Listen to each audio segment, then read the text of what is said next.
Seorang pengendara motor tewas tertabrak truk di Cengkareng, Jakarta Barat. Diduga korban terjatuh saat motornya hilang kendali ketika ingin mendahului truk.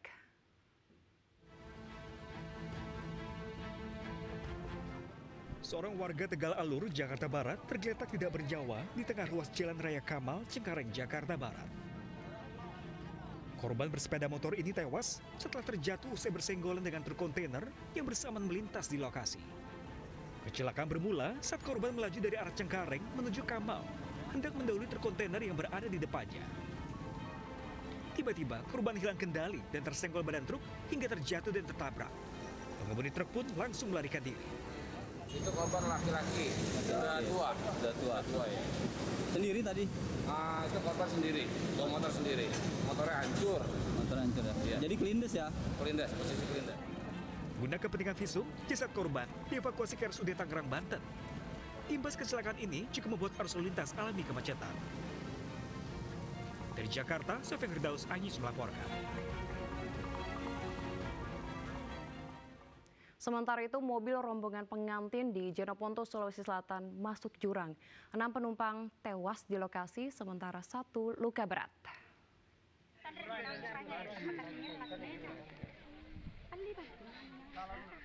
Isak tangis keluarga mengiringi pemakaman korban kecelakaan mobil tunggal di perbatasan Bulukumba, Sulawesi Selatan dan Kabupaten Sinjai. 6 korban yang meninggal dalam satu mobil tersebut dimakamkan di kampung halamannya di Desa Baraya, Montoramba.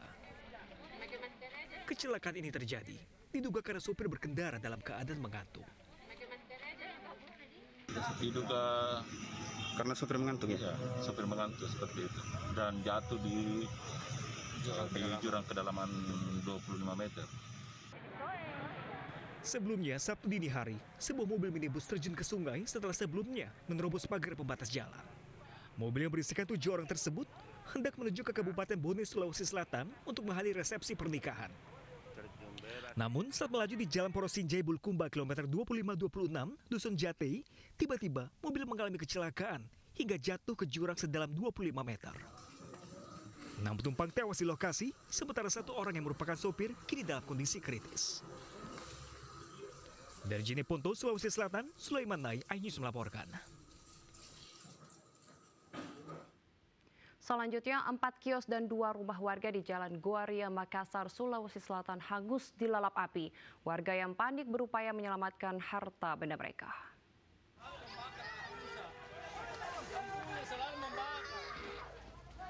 Kobaran api dengan cepat membakar 4 kios dan 2 rumah warga di Jalan Goaria, Makassar, Sulawesi Selatan.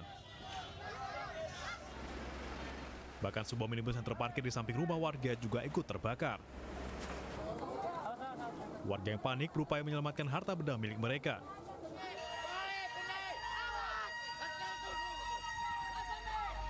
Pemadam kebakaran dari Kota Makassar yang mendapat laporan langsung menuju ke lokasi.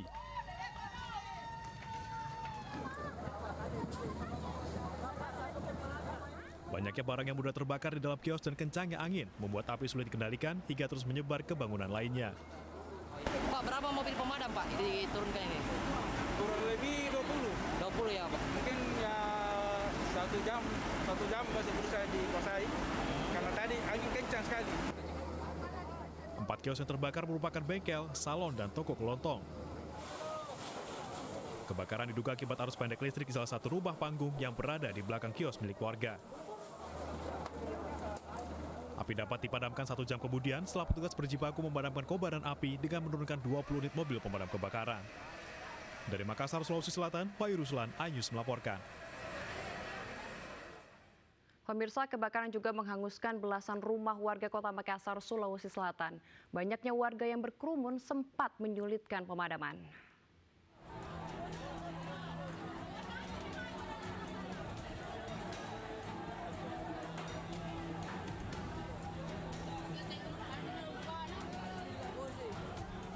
Kebakaran melanda permukiman padat penduduk di Kelurahan Cambaya, Kota Makassar, Sulawesi Selatan pada Sabtu pagi.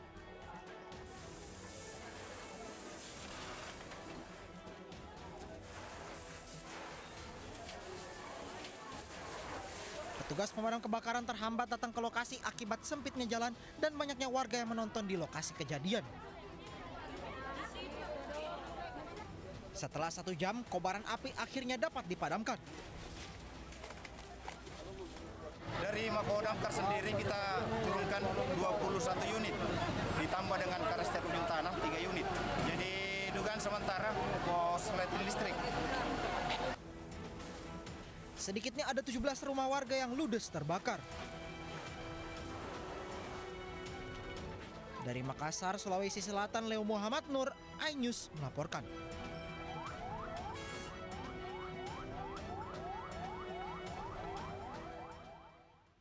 Polres Metro Jakarta Utara merilis sketsa wajah 2 terduga penembak pengusaha ekspedisi di Ruko Royal Gading Square, Kelapa Gading. Sketsa kedua terduga pelaku didapat dari keterangan para saksi dan hasil rekaman kamera pengawas.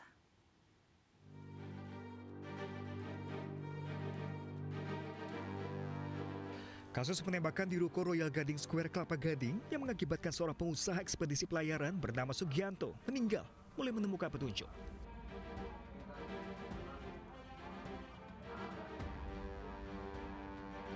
Dari pemeriksaan sejumlah saksi dan rekaman kamera pengawas di lokasi kejadian, polisi membuat sketsa wajah terduga pelaku.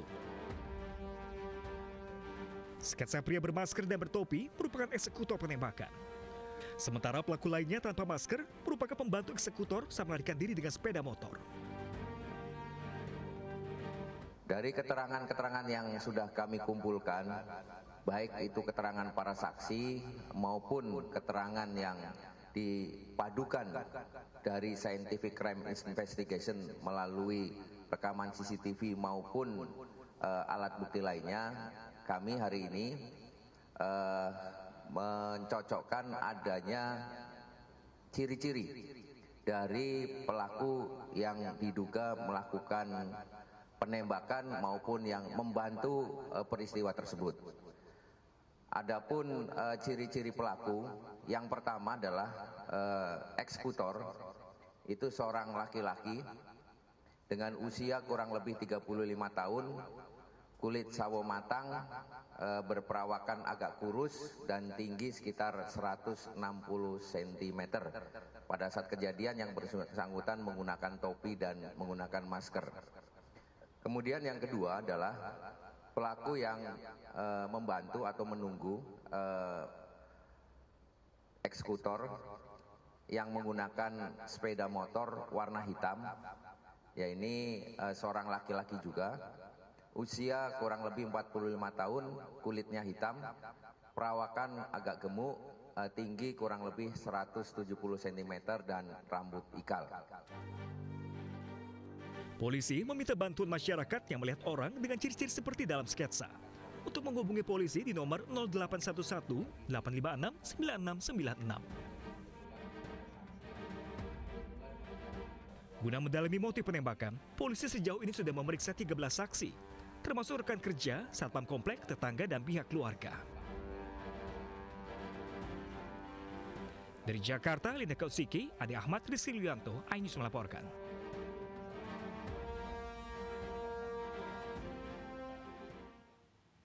Polisi berjanji akan usut tuntas kasus penembakan terhadap Sugianto, seorang pengusaha ekspedisi. Polisi minta keluarga korban untuk berbagi informasi terkait kasus tersebut. Saat menyampaikan ucapan duka cita dan simpati kepada keluarga korban Tri Sugianto di rumah duka Grand Haven Pluit, Jakarta Utara, Kapolres Jakarta Utara Kombes Budi Herdi Susianto berjanji akan mengusut tuntas kasus penembakan yang menewaskan pengusaha ekspedisi tersebut. Sementara itu, polisi juga meminta keluarga korban untuk kooperatif dengan memberikan informasi yang terkait dengan kasus penembakan terhadap Sugianto. Hingga saat ini, polisi telah memeriksa 13 orang saksi terkait tewasnya Sugianto.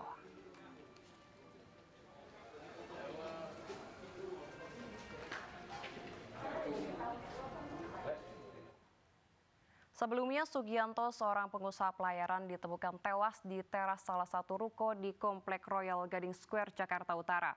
Polisi menyebut pelaku sudah mengintai korban beberapa waktu belakangan sebelum mengeksekusi.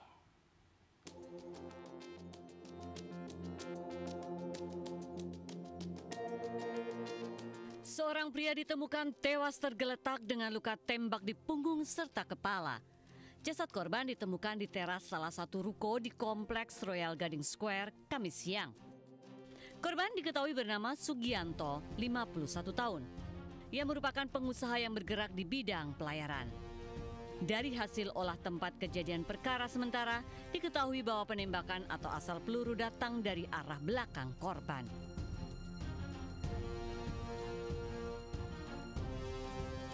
Peristiwa penembakan itu terjadi saat korban ingin pulang ke rumahnya yang tidak jauh dari lokasi kejadian untuk makan siang. Karena letak kantor dengan rumah korban tidak jauh, korban biasa berjalan kaki. Saat korban baru berjalan sekitar 50 meter dari kantor, tiba-tiba datang orang tak dikenal langsung menembak korban sebanyak 5 kali. Korban tewas di tempat dan pelaku kabur menggunakan sepeda motor bersama rekannya yang sudah menunggu di lokasi kejadian. Dari hasil keterangan saksi-saksi, polisi menyebut pelaku sudah mengintai korban beberapa waktu belakangan sebelum eksekusi.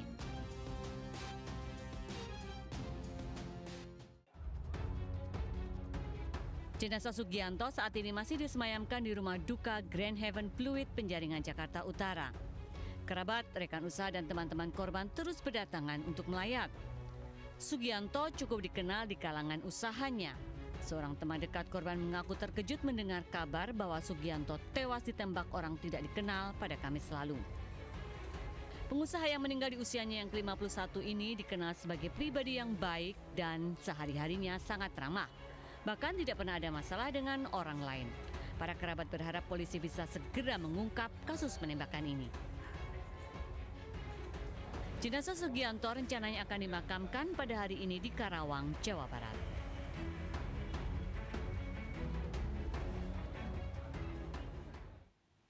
Akibat cinta terlarang, seorang mahasiswa di Mataram, Nusa Tenggara Barat membunuh kekasihnya sendiri. Pelaku menjadi gelap mata setelah mengetahui kekasihnya tengah hamil.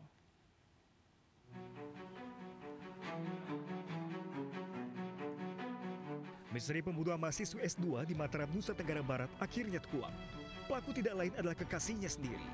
Ia tega menghabisi nyawa pacar sendiri lantaran mengetahui kekasihnya sedang mengandung 3 minggu. Polisi pun berhasil mengungkap pembunuhnya akibat cinta terlarang ini setelah mengotopsi jenazah korban. Polisi mengungkapkan kasus pembunuhan mahasiswa ini terjadi pada Jumat 24 Juli lalu. Korban ditemukan tewas tergantung di salah satu rumah di perumahan Royal Jempong, Mataram. Awalnya, keluarga enggan untuk mengotopsi korban karena tidak menaruh curiga jika wanita tersebut adalah korban pembunuhan.